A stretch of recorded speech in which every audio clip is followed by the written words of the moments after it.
Assalamualaikum warahmatullahi wabarakatuh. Selamat pagi semuanya. Di sini saya akan menceritakan sebuah kisah inspiratif dari Mbak Nurulita Berlianti ini. Untuk pemenuhan tugas mata kuliah kewirausahaan nama saya Dwi Yanti dari S1 Akuntansi dengan NIM 214302003.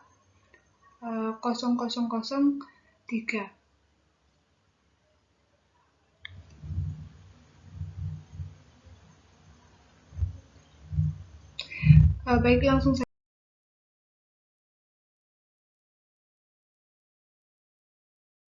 ke profil Mbak Nurulita Berlianti ini. Jadi Mbak Nurulita Berlianti ini adalah seorang wirausahawan sukses asal Surabaya. Beliau lahir di Surabaya kurang lebih 38 tahun lalu. Beliau juga merupakan anak bungsu di antara 5 bersaudara.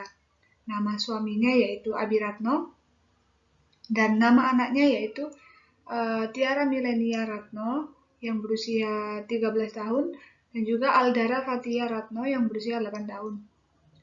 Nama brand usahanya Mbak Lita ini yaitu Mukena Cantik dan Inspirasi Cantik.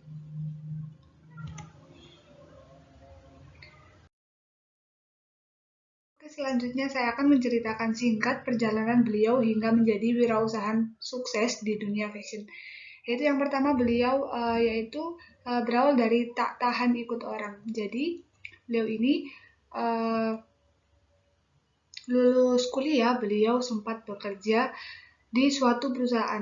Nah, namun di perusahaan tersebut ide beliau itu tidak bisa kurang untuk dimainkan atau dituangkan. Lalu beliau memutuskan untuk resign dari perusahaan tersebut dan merintis usahanya sendiri.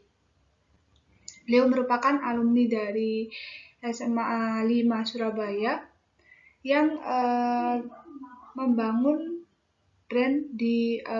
usaha yang di dunia fashion. Awalnya beliau melakukan patungan dengan temannya karena kekurangan modal. Lalu terkumpullah uang 40 juta tersebut. Lalu beliau memberanikan diri untuk membuat usaha fashion, yaitu yang awalnya beliau dulu itu memproduksi hanya mukena. Lalu beliau mempromosikannya lewat iklan, lewat sosial media, dan yang awalnya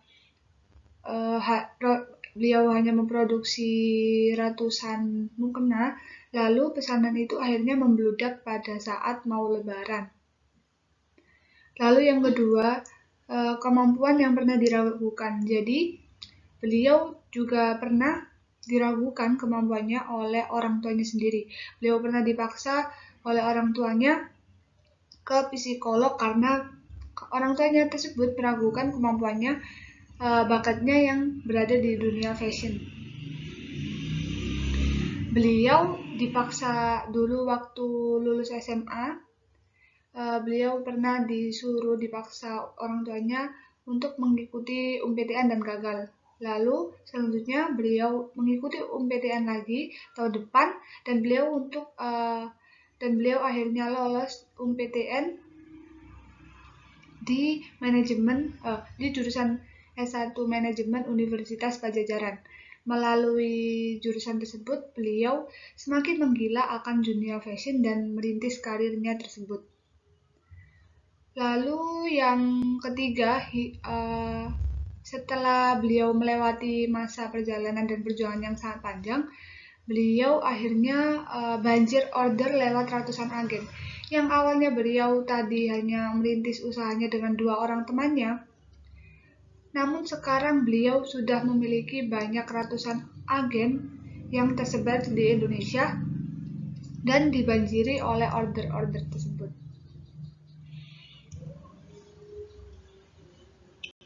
Jadi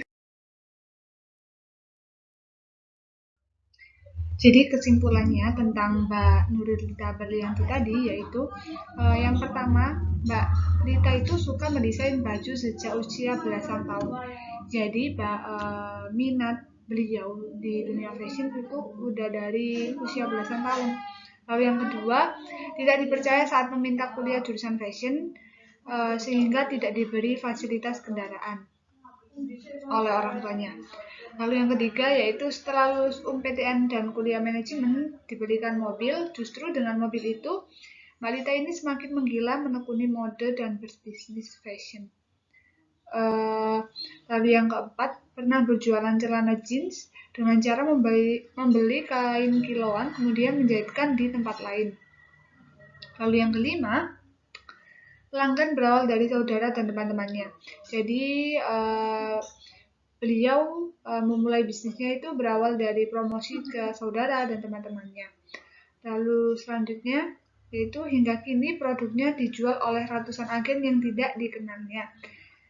Jadi yang awalnya dulu beliau hanya merintis karirnya dengan 2 temannya dan patungan untuk dijadikan modal, dan sekarang beliau mempunyai ratusan agen yang membantu untuk mempromosikan produknya. Lalu selanjutnya yaitu melakukan penjualan produk dengan sistem berantai, yaitu ada distributor yang mempunyai agen, tetapi bukan MLM ya. Lalu selanjutnya yaitu membantu ibu-ibu rumah tangga dengan memberikan pelatihan menjahit, memberikan modal kain dan alat, lalu menyalurkan produksi mereka. Jadi beliau sekarang juga memiliki program yaitu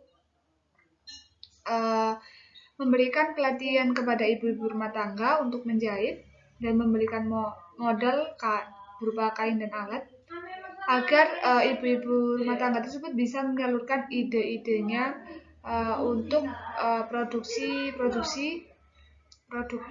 produk mereka. Lalu yang terakhir yaitu meski dua anak perempuannya menyukai fashion, Mbak Lita ini tidak memaksa mereka mengikuti jejak karirnya.